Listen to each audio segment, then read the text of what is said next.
আছে এই ফ্রিজটা কাস্টমার নিছে, নেয়ার পরে কাগজ কিন্তু লেখা যায় 6 ঘন্টা বা 8 ঘন্টা পর চালু দেবে।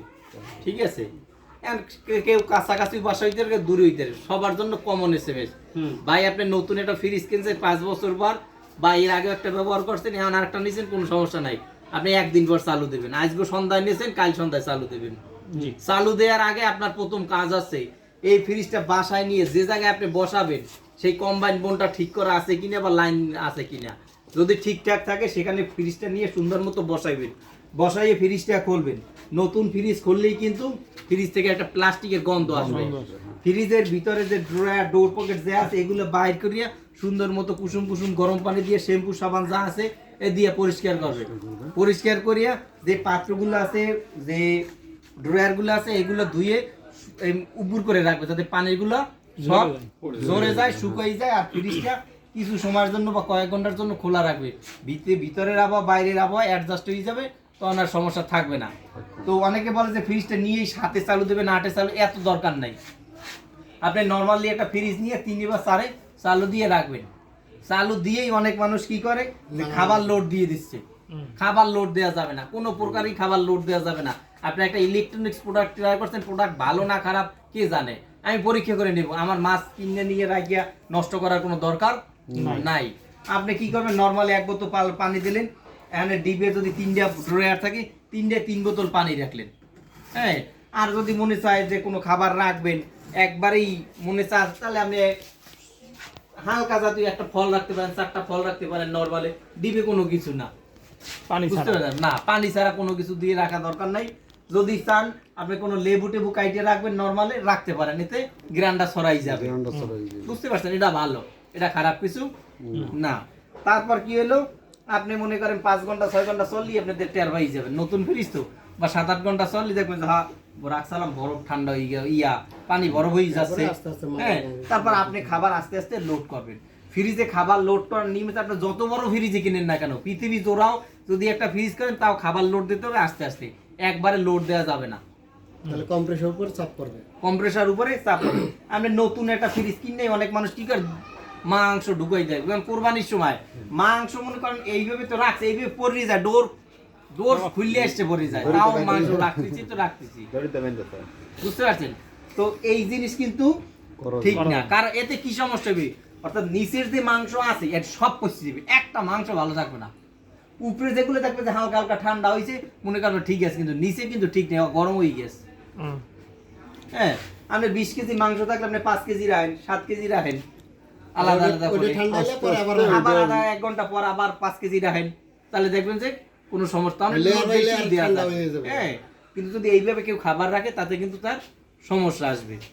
এবং যখনই যে কোনো কাস্টমার পয়েন্টে আপনি যদি যান, যাওয়ার সাথে সাথে যে প্রোডাক্টেরই যান তার প্রাথমিক কিছু ট্রিটমেন্ট বা জ্ঞান শিক্ষা দিয়ে আসতে হবে। যেমন এই নর্মাল যে কাস্টমার তার ফ্রিজটা এখানে ব্যবহার করে, শাক সবজি রাখে, হ্যাঁ, আর এখানে যেহেতু গামাইলে শাক সবজি পাতা বা ময়লা কোনো এই জায়গায় শ্যাওলা জমাই যাবে, পানি যাই দিতে একটা শ্যাওলা যাবে, এই ছিদ্রটা বন্ধ হয়ে যাবে। কাস্টমারের বলতে হবে যে এই ছিদ্রটা খেয়াল রাখতে হবে। 15 দিন 1 মাস 1.5 মাস পর পর দেখবেন যে এখানে কিছু জমাইছে কিনা, পানিটা ঠিক মতো যাচ্ছে কিনা। যদি না যায়, এই ছিদ্রের মুখে যদি পানি জমাই থাকে, যেটা শলা জাতীয় বা কোনো গুণা জাতীয় কোনো কিছু দিয়ে পরিষ্কার করে দিবেন। আর যদি চান যে ভিতরেও, তাহলে তো এরকম অবস্থা হইতে পারে, তাহলে একটু কুসুম কুসুম গরম পানি করে অল্প হাফ কাপের মতো, এটা হলে প্রাথমিক ট্রিটমেন্ট তাকে দিয়ে আসতে হবে, যে আপনার এইটা পরিষ্কার করতে হবে। তাহলে কি হবে, কোনোদিন আর ড্রেন লাইন সমস্যার জন্য আপনার যাওয়া লাগবে না, কোনোদিনই যাওয়া লাগবে না। ফ্রিজ কয় মাস পর পর, প্রতি মাসেই ফ্রিজ কাস্টমার পরিষ্কার করবে। এটা একটা ফ্রিজ, এটা কোনো নষ্ট কোনো প্রোডাক্ট না, এটা খারাপ কোনো জিনিসটা 50,000 60,000 টাকা দিয়ে কিনছে। ফ্রিজ পরিষ্কার করার আপনাকে নিয়ম আমি বলে দিচ্ছি। কাস্টমার কুসুম কুসুম গরম পানি প্রথমে করে নেবে, ঠিক আছে? কুসুম কুসুম গরম পানি ছাড়া কিন্তু ফ্রিজ পরিষ্কার করা যাবে না। ফ্রিজ পরিষ্কার করার পূর্বে ফ্রিজের প্লাগটা যে জায়গায় আছে ওই প্লাগ বন্ধ করার আগে থার্মোস্ট্যাটটা, যে কোনো সময় যদি আপনি ফ্রিজ বন্ধ করেন, সর্বপ্রথম এখান থেকে থার্মোস্ট্যাটটা বন্ধ করবেন, থার্মোস্ট্যাট সুইচটা বন্ধ করে দিলেন। তারপর আপনার নিয়ম আছে যে বোর্ড, যে কম্বাইন্ড বোর্ড, এই সুইচটা বন্ধ করা। তারপর নিয়ম আছে আপনার ওই প্লাগটা খুলে ফেলা, ওপেন করা। অনেকে যাই করে কি, এই বন্ধ ছন্দ কিছু না, ডাইরেক্ট টান দিল, এটা একটা কম্পন হইলো না, এটা কিন্তু একটা কম্পন হয়েছে। তা আপনার নিয়ম আছে এই জায়গা দিয়ে বন্ধ করিয়া ওই জায়গা দিয়ে প্লাগটা খুলে দিবেন। আপনি যদি এই জায়গা দিয়ে বন্ধ করে রাখেন তারপর ওদিকে হাত দেন ইলেকট্রিক্যাল সাইডে আপনি কিন্তু শর্ট করবে। অবশ্যই যদি আপনার প্লাগ খুলে নেন তাহলে কিন্তু শর্ট করবে, আপনার একটা নিশ্চিত। বুঝতে পারছেন? তো ফ্রিজ পরিষ্কার করতে হলে ফ্রিজটা আগে সর্বপ্রথম বন্ধ করে নিবে, বন্ধ করে আধা ঘন্টা বা 1 ঘন্টা রাখলি দেখবে যে সবকিছু ঘামাই যাচ্ছে। তারপর সে একটা আজকে একটা চামচ হবে, চামচ দিয়ে সুন্দর মতো এরকম করে পরিষ্কার করে নিয়ে এগুলো ফালাই দিবে। তারপর কুসুম কুসুম গরম পানি দিয়ে এটা প্রথমে শুধু পানিতে ডলবে, তারপর ওর ভিতরে সাবান শ্যাম্পু দিয়ে তারপর আবার পরিষ্কার করলো যখন, তারপর একটা ন্যাকড়া সুন্দর মতো গরম পানিতে ধুয়ে সবার শেষে এইটা ডলবে। পরিষ্কার করার ক্ষেত্রে বেশিরভাগ কাস্টমার যে জিনিসটা খেয়াল রাখে না, এই যে গ্যাসকেট দুইটা, এই গ্যাসকেট দুইটা খেয়াল রাখে নাই। এই যে ফ্রিজের এই গ্যাসকেটটা দেখেন এর যে কোনা বাঁকা হয়ে গেছে এবং এর চারপাশে কি পরিমাণ অজস্র ময়লা, অথচ এই কাস্টমার ঘুমায় যে খাটটা হেটার দাম 30,000 টাকা, যে বিছনার চাদরটা ঘুমায় হেটার দাম 1,000 টাকা, দুইটা শিমুল তুলার বালিশ 2400-2500 টাকা। কিন্তু এই খাবার যে খাচ্ছে মাছ মাংস যা খাইছে সব কিন্তু ময়লা খাইছে। হ্যাঁ, তো এই গ্যাসকেটটা কিন্তু খোলা যায়। এই গ্যাসকেটটা কিন্তু হয়ে গেছে, জড় পদার্থ এমন শক্ত হয়েছে আর জীবনেও খোলেও নাই, কাস্টমার পরিষ্কার করে নাই। এটা কিন্তু খোলা যায়। কেউ যদি নাও খোলে প্রথম অবস্থা থেকে যদি রেগুলার গরম পানিটা যেভাবে করবে না, কুসুম কুসুম বা একটু গরম করে নেকড়ে নিয়ে এটা ডলতে হবে এইভাবে। কারণ আপনি ফ্রিজ থেকে যখন কোনো খাবার বাই করবেন দেখা যাচ্ছে এই জায়গায় কিন্তু ওইটার একটা ঝোলের মতো 22-23টা ভাব থাকবে, লাগিয়ে যায়। যতই সাবধান হোক মানুষ তো খাবার রাখে, দই রাখে, মিষ্টি রাখে, চিড়ে রাখে, কি না রাখে, নর্মাল রাখে। এইটা যদি আপনি সুন্দর মতো করে দিয়া গরম পানি দিয়ে পরিষ্কার করে দেন তাহলে কিন্তু এই ফ্রিজটার গ্যাসকেটটা ভালো থাকবে। এই যে এর উপরে ময়লা জমাইছে না, এই দেখেন এখানে কিন্তু এই আন্দু পরে রয়েছে, এই যে দেখেন আপনি এখন যে কাস্টমার বাসায় বেশি ছিল। কিন্তু আপনি যদি আমার বাসায় যান, আমার বাসায় কিন্তু ফ্রিজে এই সমস্যা পাবেন না, কারণ আমি প্রতি মাসে এটা পরিষ্কার করি এবং এই গ্যাসকেট গরম পানি দিয়ে সুন্দর মতো এমনি করে ডলে পরিষ্কার করি। এর ভিতরে যে ময়লাগুলো সেগুলো আমি তুলে ফেলছি।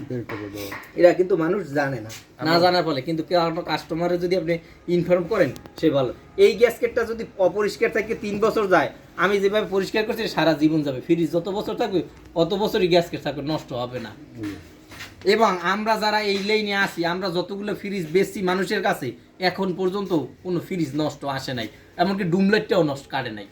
তার ড্রেন লাইন ব্লক এই সমস্যা কমপ্লেন করে নাই, গ্যাসকেট ফাঁকা থাকবে এই কমপ্লেনও করে নাই, খাবার ঠান্ডা হয় নাই এও করে নাই, কোনোদিন বলে নাই, বলার কোনো স্কোপ নাই। কারণ তারে আমি প্রোডাক্ট বেচার সাথে সাথে তার কিন্তু আমি এই ইনফরমেশনগুলো দিছি যে আপনি বাসায় যাবেন ফ্রিজটা 1 দিন পর চালু দিবেন।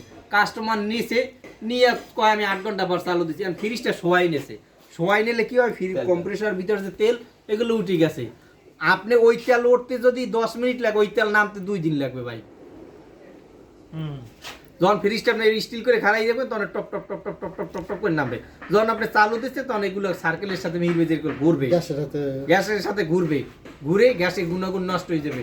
কোনো সময় ওটার ভিতরে বালু ময়লা কোনো কিছু যদি থাকে তখন মনে করেন আস্তে আস্তে একটা বিক্রিয়া করে কন্ডেন্সারও ছিদ্র হয়ে যায়, কিন্তু সুকিং করবে পহেলাই। ফ্রিজ নতুন কিনলে ঠান্ডা নেন, কাস্টমার কিভাবে নিচ্ছে না নিচ্ছে তা তো আর আমি দেখি নাই। কিন্তু এইভাবে কারণ প্রত্যেকটা প্রোডাক্ট কিউসি টেস্ট করে, আপনি ব্যবহার করেন, আমি ব্যবহার করি, হে ব্যবহার করে, কে প্রোডাক্ট নষ্ট হইল না হেডটা নষ্ট হয়ে গেল। তো এটার দিকে খুবই নজর রাখতে হবে। এই যে দেখেন ভাই, আপনারা দেখেন গ্যাসকেটে কি পরিমাণ ময়লা, এই জায়গায় দেখেন আপনার কি পরিমাণ ময়লা, কারণ এই কাস্টমার কোনো দিন ভালোভাবে এই প্রোডাক্টটা ব্যবহার করে নাই। আমার এই সার্ভিস সেন্টার এরকম প্রোডাক্ট আসলে আমি কাস্টমারের ফোন দিই, ফোন দেওয়ার পরে কিন্তু আর বলি যে আপনি কী করছেন, এই প্রোডাক্টটা এভাবে ব্যবহার করতেছেন কেন, এটা তো এরকম ব্যবহার করে না। আর আমি সার্ভিস করি বিদে আমি সার্ভিস করে দেবো এটা না, সে নিজে যদি ইচ্ছা করে নষ্ট করে তার বিল দেওয়া লাগবে। বিল দেওয়াটা সমাধান না, কাস্টমার করা লাগতেছে।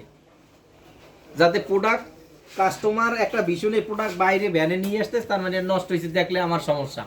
যতদিন পর্যন্ত থাকবে কাস্টমার কেনার পর 20 বছর ব্যবহার করবে আলহামদুলিল্লাহ, ওই কাস্টমারের 14 গোষ্ঠী ভীষণ ব্যবহার করবে, খালি বিক্রি করবে আর বিক্রি করবে, আর কোম্পানিটা আসবে আর আমাদেরও বেতন পাবে। একসাথে ভাবে প্রোডাক্ট রাখা যাবে না, ব্যবহার করা যাবে না, সাথে জায়গায়ও রাখা যাবে না, কারণ এটা এই লোহা জাতীয় প্রোডাক্ট, এটা তো নষ্ট হয়ে যাবে, জং পড়ে যাবে। দেখেন এইটা যেমন জং পড়ে গেছে, বুঝতে পারছেন? তো এই সাথে আবহাওয়ার ফলে এইগুলো নষ্ট হয়ে যায়, বুঝতে পারছেন? এবং এই ফ্রিজটা যেখানে কাস্টমার বসাইবে, যে ওয়ালে সেই ওয়াল থেকে ফ্রিজের একটা নির্দিষ্ট দূরত্ব গ্যাপ থাকতে হবে, গ্যাপ থাকতে হবে। লাগাই দেওয়া যাবে না, কারণ ওই কম্প্রেসরটা কিন্তু গরম হচ্ছে, তার কিন্তু তাপমাত্রা ছড়াচ্ছে, ওই তাপমাত্রায় যদি ঠিকভাবে বের না হইতে পারে তার ওভারহেড হয়ে এটা সিজ হয়ে যাবে। এই জন্য কি করতে হবে, এটা সুন্দর মতো একটু ফাঁকা রাখতে হবে, ন্যূনতম এতটুকু উপরে 4 আঙ্গুল থেকে 6 আঙ্গুলের পরিমাণ ফাঁকা রাখতে হবে, ওর থেকে যাতে বেশি আবহাওয়াটা, রাখা যাবে, যদি ড্যাম থাকে ওয়াল আরো বেশি রাখা যাবে। হ্যাঁ, আবহাওয়াটা যেন আদান প্রদান হইতে পারে। বুঝতে পারছেন? জি স্যার। তারপর এই যে ফ্রিজের উপরে অনেক কাস্টমার দেখবেন ন্যাকড়া দিয়ে রাখছে একটা, ওই ন্যাকড়া যে দেশে কেনার পরের দিন এরপর আর কিন্তু আর খবর নাই। ওই ন্যাকড়া প্রতি মাসে যখন আমি আমার ফ্রিজের কাছে যাই, আমার ফ্রিজ আমি নিজেই চিনতে পারি না, এতখানি পুরো ময়লা পড়ে। এবং ওই ময়লা পরিষ্কার না করার ফলে বেশি দিন থাকার ফলে বডির উপরে একটা ছত্রাক পড়ে, ওই ছত্রাক আর তোলা যায় না। রাইট। বুঝতে পারছেন? এটা হলে আপনাদের জন্য ফ্রিজের মোটামুটি আনুষঙ্গিক বিষয়গুলো বলা হয়েছে। ধন্যবাদ।